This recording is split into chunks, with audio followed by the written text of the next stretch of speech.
Et salut, aujourd'hui, petit réel rapide, efficace pour voir pour la personne âgée 7 tips pour améliorer sa prise en charge dans le cas de faiblesse musculaire. Vous allez voir, c'est une vidéo très simple, mais c'est pas pour autant qu'elle n'est pas efficace. Allez, c'est parti. Tips numéro 1, l'amplitude de travail. Trop souvent, quand vous voyez vos patients, quand vous voyez vos grands-parents qui font un exercice, ils le font dans une amplitude de mouvement qui est trop faible. On va le voir dans la vidéo juste après. Un biceps, si vous le travaillez que ici, eh bien, ça va pas être très fatigant déjà pour vous. Et en plus de ça, vous n'allez pas renforcer de façon optimale. Il y a même des études qui montrent que justement, les gains en hypertrophie seraient plus importants lorsqu'on ferait dans la course externe. Attention, c'est toujours à faire attention par rapport aux forces de traction tendineuses, etc. Mais c'est à prendre en compte. Donc, dans vos rééducations, si vous pouvez insérer de la course complète, vous aurez plus de gains en hypertrophie.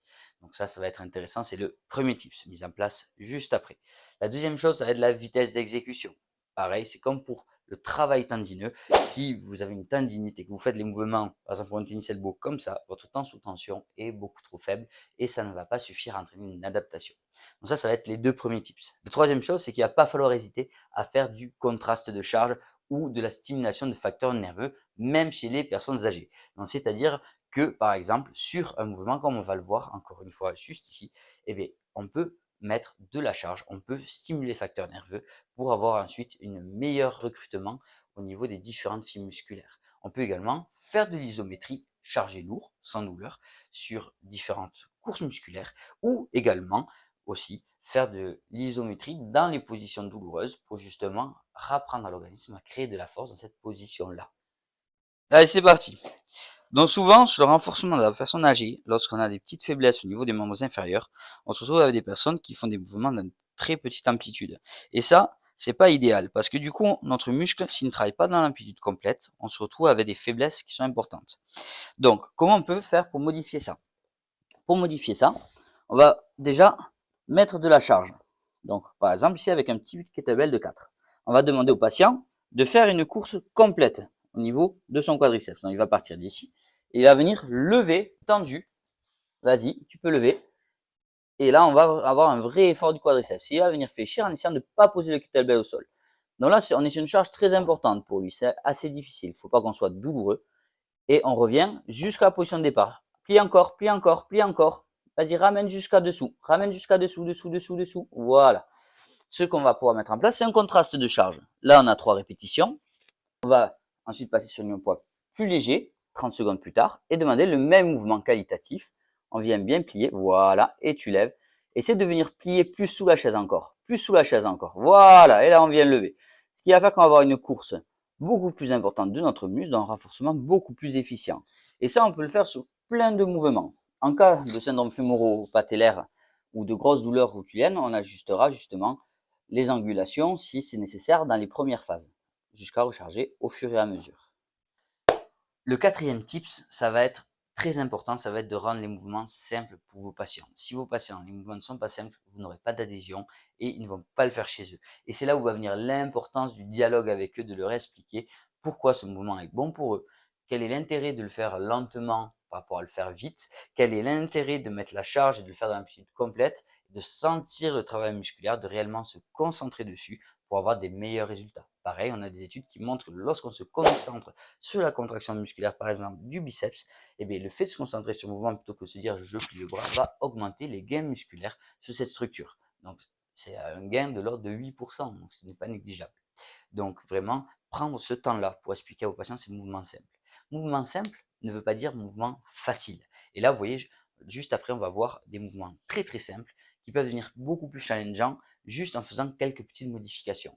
Et donc, du coup, ça va être ça l'autre tips. C'est de faire évoluer vos mouvements de façon à ce que la personne travaille et ait cette sensation de travail et de fatigue pour avoir une adaptation. De la même façon, sur un renforcement des triceps suraux, eh bien, on va venir chercher à avoir un petit peu plus d'amplitude. Un moyen simple d'augmenter le recrutement va être de diminuer l'appui des mains avec potentiellement juste un doigt de chaque côté. Voilà. Et de venir chercher à monter à chaque fois le plus haut possible avec une exécution de mouvement lente au départ pour vraiment favoriser une remise en charge et une remise en tension du tout le complexe musculo-tendineux.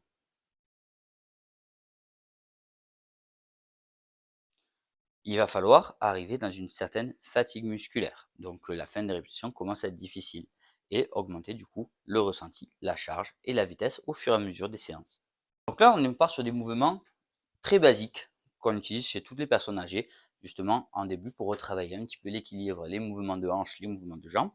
Donc ce sont des mouvements qui sont assez simples lorsqu'ils sont faits de cette façon-là. Et on peut vraiment les optimiser, on peut augmenter de façon très importante le recrutement musculaire et donc l'efficacité de ces mouvements.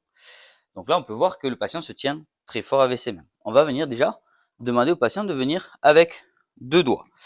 Souvent, il va avoir tendance à venir crocheter avec les doigts. Donc ce qu'on va faire, ça va faire un appui de la pulpe des doigts, juste seulement. Voilà, l'autre côté aussi. Voilà, super. Et là, on va venir se grandir. On se grandit au maximum. Voilà. Et essaie de maintenir cette position en équilibre. Très bien. Est-ce que tu sens que ça travaille plus déjà? Ouais, Qu'est-ce que tu sens comme muscle qui travaille? ici. Ok, à droite. Et est-ce qu'on sent aussi dans la jambe ici ou pas? À ce niveau-là? Essaie de Oui, au faire le niveau de mouvement. la hanche, oui. Au niveau de la hanche aussi. Vous remarquerez que là, dans ma façon de poser la question, je conditionne la réponse.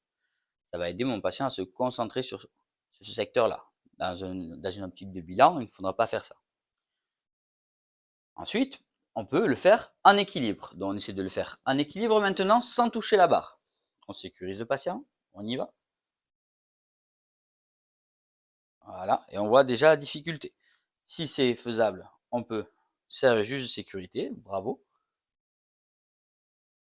Et si c'est trop dur, on va pouvoir lui donner un point fixe, par exemple la veine élastique. On peut faire la même chose, par exemple en levant les genoux. Maintenant, on lève les genoux. Donc, même progression. D'abord, on se tient avec les deux mains. On vient lever le genou le plus haut possible. On cherche la course complète. Voilà. On va essayer de redresser son dos, de prendre un point fixe devant. Voilà, parfait. Une fois qu'on est à l'aise, on va venir diminuer l'appui des mains.